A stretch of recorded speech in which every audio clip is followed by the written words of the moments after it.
Hooggantoonni naannoo Affaarii fi kantiibonni magaalota naannichaa magaalaa Adaamaatti argamuun muuxannoo hojii magaalichaa qooddatan. Kantiibaatti aanaan magaalaa Adaamaa obbo Nigaatuu Mootummaa keessummoota gara magaalaa Adaamaa daawwannaadhaaf dhufaniif baga nagaan dhuftan jechuun hojiilee misoomaa magaalaa Adaamaatti hojjetaman kanneen akka misooma kooriidarii, inisheetiivii qonna magaalaa akkasumas furtuu kenna tajaajilaa masoob Adaamaa fa'aa daawwachiisan. Kaadaastera lafaan wal qabatees hojiin guddaa hojjetamuu daawwannaa kanaan agarsiisaniiru.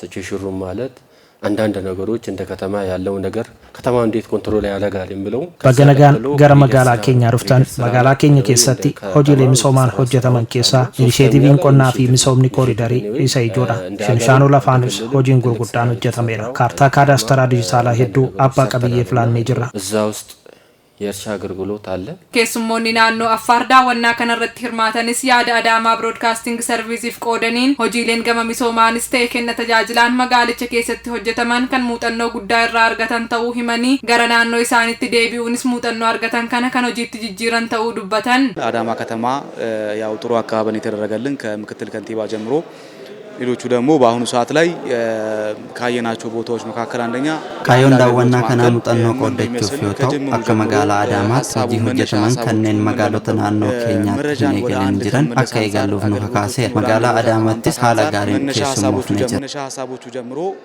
አገልግሎቱም እንደሚሰራ አይተናል።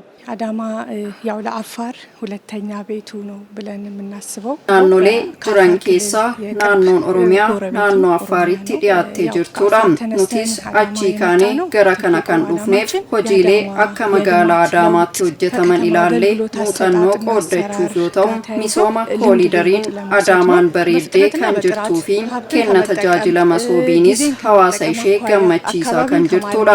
Nutis kana naannoo keenyatti as deebinee ni eegalla.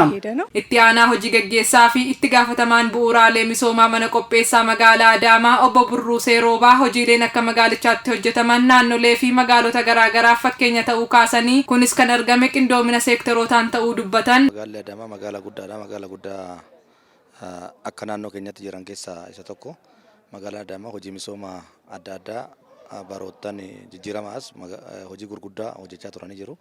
Isaan kana keessaa hojiin misooma kooriidaraa manneen waliinii akkasumas daandii keessaa fi kan kana fakkaatan inisheetiivotaan adda addaa qindoomina seektaroota garaa garaatiin waliin ta'uudhaan lafa qopheessurraa jalqabee jechuudha. Lafa qopheessurraa jalqabee haga ijaarsi ijaaramee tajaajilaaf banaa ta'utti seektaroonni adda addaa kana keessatti hirmaatanii jiru.